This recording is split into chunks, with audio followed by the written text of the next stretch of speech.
Hello friends, welcome to taste of Saanvi. இன்றைக்கி நம்ம சேனலில் கணவாய் மீன் குழம்பு எப்படி செய்கிறதுன்னு பார்க்கலாமா? நான் இன்றைக்கி இந்த குழம்பு செய்கிறதுக்காக 900 கிராம் கணவாய் மீன் எடுத்துருக்கிறேன். முதல்ல ஒரு பாத்திரம் அடுப்பில் வச்சுக்கோங்க. அதில் எண்ணெய் சேர்த்துக்கோங்க. நான் இன்றைக்கி தேங்காய் எண்ணெய் சேர்த்துருக்குறேன். எண்ணெய் சூடானதும் ஒரு பெரிய வெங்காயம் பொடிசாக கட் பண்ணி சேர்த்துக்கோங்க. மீன் குழம்பு எப்போவுமே மண் பாத்திரத்தில் வைங்க, அப்போ டேஸ்ட் நல்லாயிருக்கும். வெங்காயம் சேர்த்துட்டு கொஞ்சம் கறிவேப்பிலையும் சேர்த்துட்டு நல்லா வதக்கிக்கோங்க. உப்பு சேர்த்து வதக்குங்க, அப்போ சீக்கிரமாக வெங்காயம் வதங்கிடும். மூடி போட்டு வேக வைக்கலாம். கொஞ்ச நேரம் வதக்கிட்டு அதுக்கப்புறமா நம்ம மூடி போட்டு வேக விட்டுறலாம். மூடி போட்டு வச்சோன்னா சீக்கிரமாக வந்துடும். ஒரு 5 நிமிஷம் கழித்து ஓப்பன் பண்ணி பாருங்கள். இப்போ வெங்காயம் ஓரளவு வதங்கிடுச்சு. அடுத்ததாக இஞ்சி பூண்டு விழுது சேர்த்துக்கலாம். நான் இன்றைக்கி 1 டீஸ்பூன் இஞ்சி பூண்டு விழுது சேர்த்துருக்குறேன். அப்புறமா 3 பச்சை மிளகாய் சேர்த்துக்கோங்க. சேர்த்துட்டு நல்லா வதக்கிக்கோங்க. இஞ்சி பூண்டு விழுது சேர்த்ததுக்கப்புறமா தீயை குறைச்சி வச்சு மூடி போட்டு வேக வைக்கணும். அப்படின்னா அடி பிடிக்காது.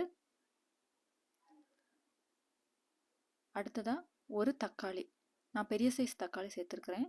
அதையும் பொடிசாக கட் பண்ணி சேர்த்துக்கோங்க. இந்த வெங்காயம் தக்காளி எல்லாம் நல்லா மசிஞ்சு வரணும். திரும்பவும் மூடி போட்டு வேக விட்டுருங்க. இப்போ ஓப்பன் பண்ணி பார்க்கலாம்.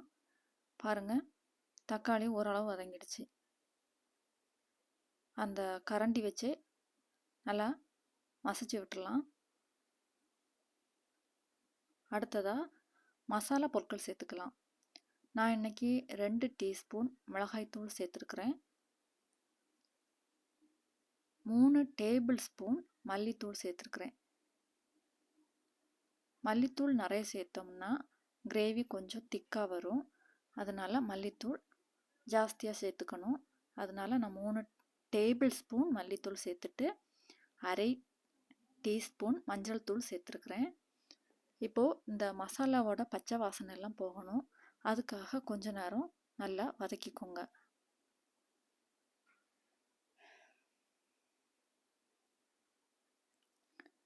இப்போ மசாலாவோட பச்சை வாசனை எல்லாம் போயிடுச்சு. இந்த மசாலா சேர்த்ததுனால சீக்கிரமாக அடி பிடிக்கும். அதனால கொஞ்சம் தண்ணி சேர்த்துட்டு மிக்ஸ் பண்ணிக்கோங்க. மூடி போட்டு கொஞ்சம் நேரம் வேக விடுங்க. இப்போ பாருங்கள், எண்ணெய் பிரிஞ்சு வந்திருக்கு. இந்த ஸ்டேஜ் வர வரைக்கும் நம்ம வேக விட்டுறணும். இப்போ மசாலாவோட பச்சை வாசனை எல்லாம் போயிடுச்சு. அடுத்ததாக நம்ம மீன் சேர்த்துக்கலாம். நான் இன்றைக்கி 900 கிராம் மீன் எடுத்துருக்குறேன்.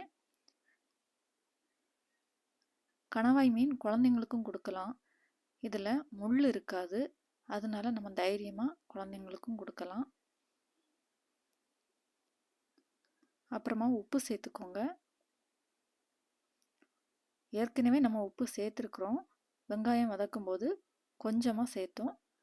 இப்போது இந்த மீன் சேர்த்ததுக்கு அப்புறமா கொஞ்சம் கூடுதலாக நம்ம உப்பு சேர்த்துக்கணும். சேர்த்துட்டு கடைசியில் நம்ம செக் பண்ணி பார்த்துக்கலாம். இப்போ மீனை சேர்த்துட்டு அந்த மசாலா கூட நல்லா மிக்ஸ் பண்ணி விடணும்.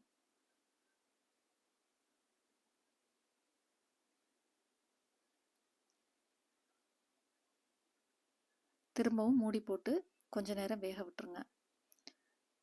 இப்போதான் லைட்டாக கொதிக்க ஆரம்பிக்குது.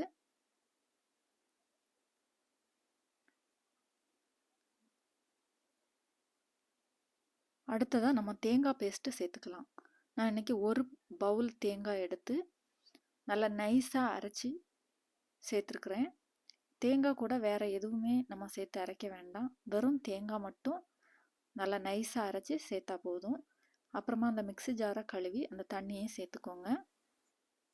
தேங்காய் சேர்த்தோன்னா குழம்பு நல்லா கெட்டியாக இருக்கும், டேஸ்ட்டும் நல்லாயிருக்கும். தேங்காய் பிடிக்காதவங்க தேங்காய் பால் கூட சேர்த்துக்கலாம். இப்போ தேங்காவை சேர்த்துட்டு நல்லா மிக்ஸ் பண்ணிக்கணும். அடுத்ததாக புளி தண்ணி சேர்த்துக்கணும். ஒரு லெமன் சைஸ் அளவு புளி தண்ணியில் ஊற வச்சு அந்த தண்ணியை சேர்த்துக்கோங்க.